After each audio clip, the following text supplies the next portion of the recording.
suddenly going silent? And how did one round of golf just become the most important moment in LIV's entire existence? Let's be brutally honest about where Anthony Kim was just months ago. This is a player who vanished from professional golf for 12 years. 12 years. He didn't take a break or step away temporarily. He disappeared so completely that people genuinely wondered if he'd ever be mentally or physically capable of competing again.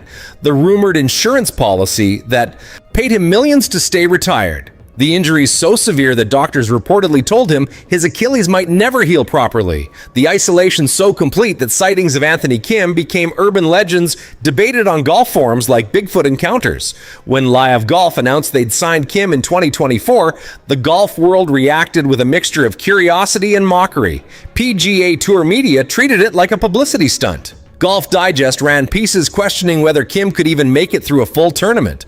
Analysts laughed openly on broadcasts, suggesting LIV was so desperate for names that they'd sign anyone with name recognition regardless of whether they could actually compete.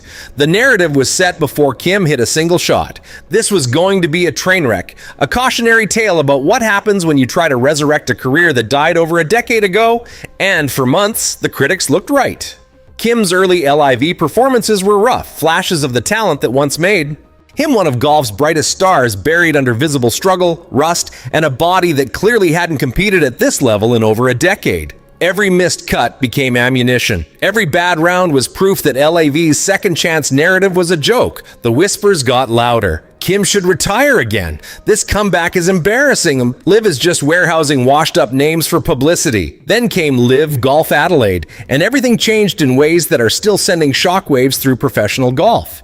Anthony Kim didn't just play well. He didn't just compete. He absolutely dominated one of the toughest fields LIV has assembled, going head-to-head with the league's biggest stars and making it look almost easy.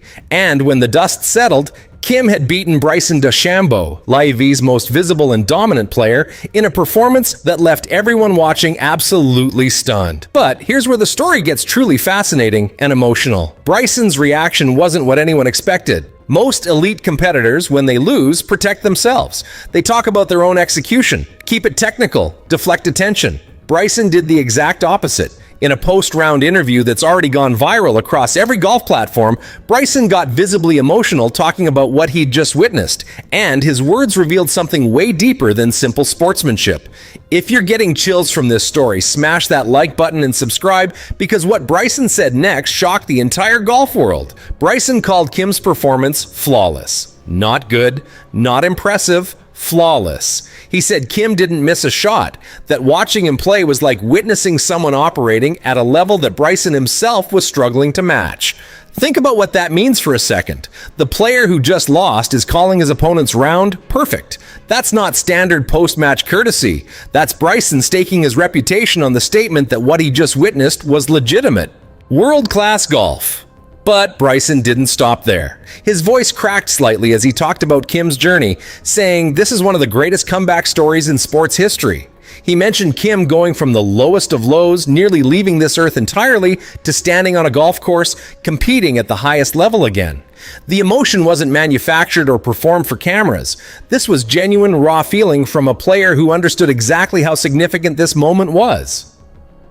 And then Bryson said something that's already being dissected and analyzed across every golf media platform. He said Kim's success shows what LIV Golf can provide, the opportunities the league creates for players who need a different structure, a second chance, a pathway back to competition that the traditional tour system doesn't offer. That statement, coming from Bryson in that emotional moment, wasn't just about Anthony Kim. It was about LIV's entire reason for existing. Because here's what's really happening beneath the surface of this story. Anthony Kim's performance just became the most important validation LIV Golf has ever received. Not from winning a tournament against a weak field, but from beating Bryson DeChambeau, the league's biggest star and most credible player, in a way that even Bryson himself called flawless. That's not something critics can dismiss or spin. That's legitimate competition producing a legitimate result. The reaction across LIV was immediate and intense. Players who'd been watching Kim struggle for months were suddenly reaching out, congratulating him, posting on social media about how inspiring his round was. But more than that, you could feel the relief. Because Kim's success wasn't just good for Kim, it was protection for everyone who left the PGA Tour. It was proof that LIV isn't where careers go to die. It's where talent can find a different structure and still compete at the highest level. Koepka, who recently returned to the PGA Tour, reportedly watched Kim's round and reached out privately to congratulate him. Multiple sources described the message as emotional and filled with respect for what Kim had accomplished. Even players who've left LIV were forced to acknowledge that what Kim did was genuinely impressive and significant. But here's where the story gets complicated and reveals just how much pressure is now on Anthony Kim. Bryson made a prediction in that same emotional interview. He said he wouldn't be surprised if Kim is hoisting a trophy by season's end. That's not just optimism. That's Bryson building a narrative that either saves LIV's credibility or destroys it completely depending on what Kim does next. Because the uncomfortable truth is that 12-year comebacks don't follow straight lines. Kim will have bad weeks. He'll struggle. There will be moments when the rust shows and the body breaks down and the mental demons come back. And when that happens, every word Bryson just said becomes a test. If Kim sustains this level and continues competing, Bryson looks visionary and LIV's second chance narrative becomes bulletproof. If Kim collapses and fades back into irrelevance, Bryson just attached his credibility to a failure that PGA Tour critics predicted from day one. The golf media is already positioning themselves for both outcomes. Some outlets are praising Kim's performance while hedging with phrases like, "We'll see if he can maintain this level." Others are openly skeptical, suggesting this was one good week that will be followed by the inevitable decline. The divide shows just how polarized golf has become and how much Kim's success or failure means to both sides of the sport's civil war. What makes Bryson's emotional response so powerful and risky is that he didn't hedge or protect himself. He went all in on Anthony Kim publicly, on camera, in a moment that will be replayed thousands of times. If Kim proves him right, that moment becomes iconic. If Kim proves him wrong, it becomes evidence that Bryson was desperately trying to manufacture legitimacy for a league that can't deliver it. And here's the part that should terrify both Kim and Bryson. Kim's next tournament isn't just another event, it's a referendum on whether Adelaide was real or a fluke.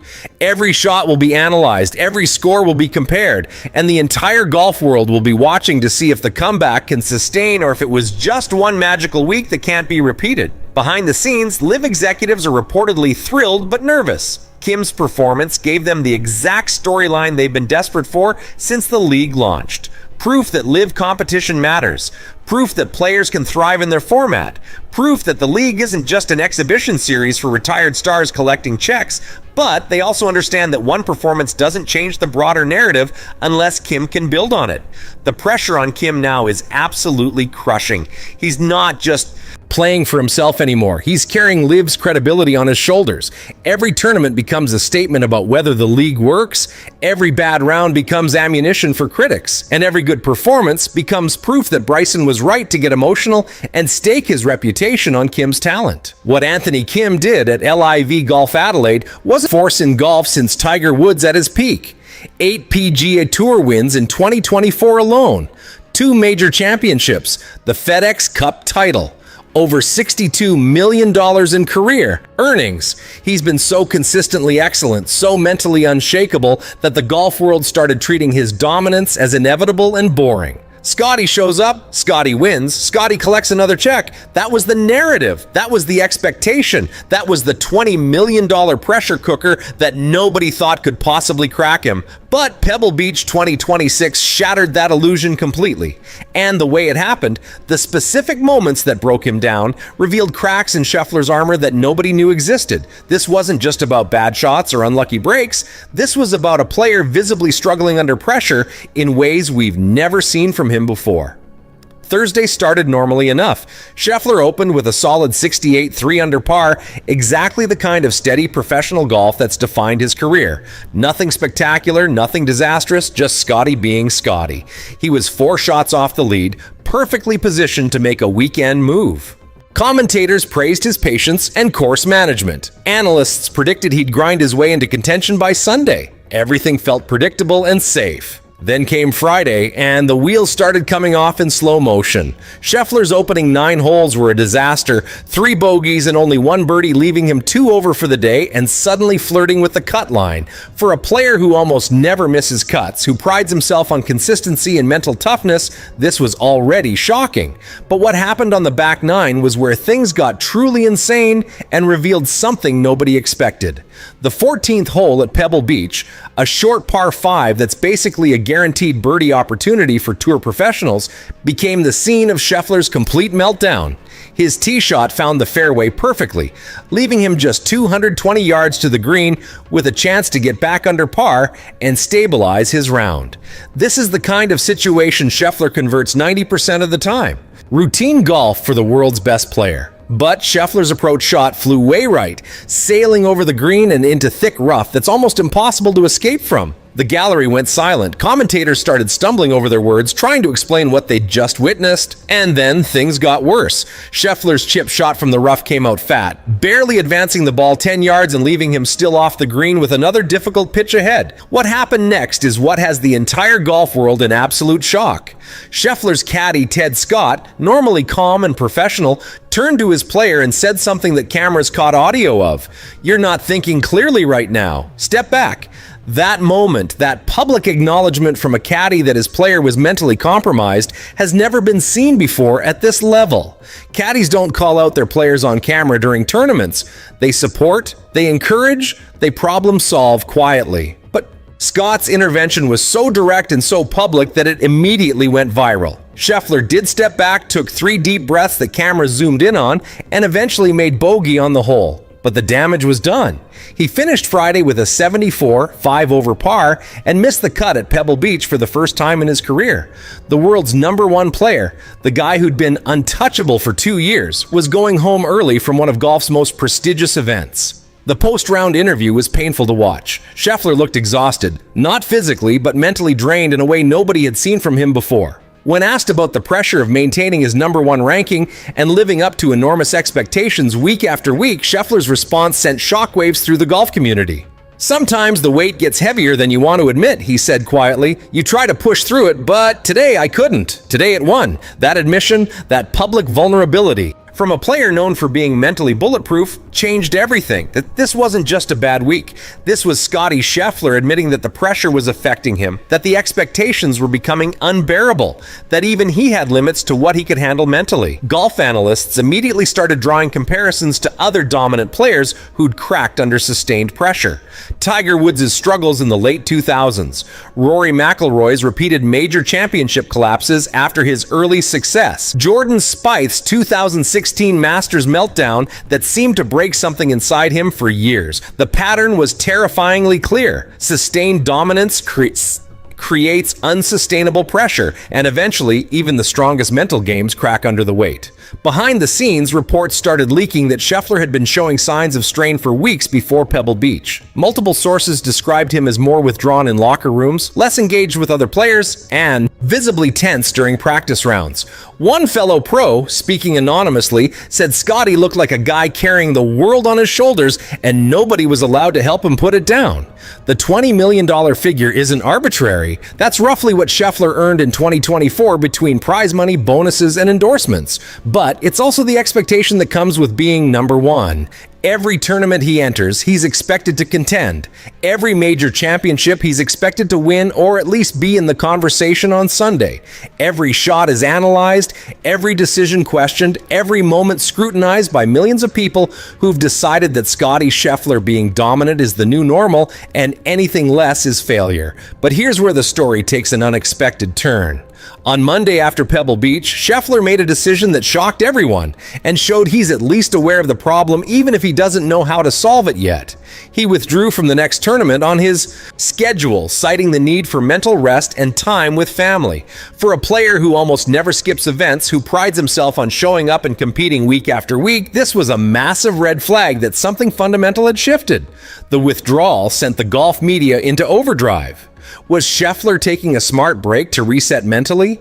Or was this the beginning of a longer spiral where the pressure had broken something that couldn't be easily fixed? Opinions were split dramatically. Some praised his self-awareness and willingness to prioritize mental health. Others worried this was the exact wrong move, that stepping away would only make coming back harder and increase the pressure when he did return. Scheffler's team released a statement saying he needed time to recharge and refocus, that the demands of maintaining his position at the top of the sport had been more draining than anticipated, and that he'd return when he felt mentally ready to compete at the level he expects from himself. The statement was professional and measured, but reading between the lines revealed something more concerning. Scheffler wasn't sure when he'd be ready to come back. This wasn't a scheduled week off. This was an open-ended break with no return date, which suggested the mental struggle was deeper than anyone outside his inner circle realized. Meanwhile, the golf world started asking uncomfortable questions about the modern game and whether the level of scrutiny and expectation placed on top players had become toxic and unsustainable. Social media amplifies every mistake. Data analytics expose every weakness. Constant television coverage means there's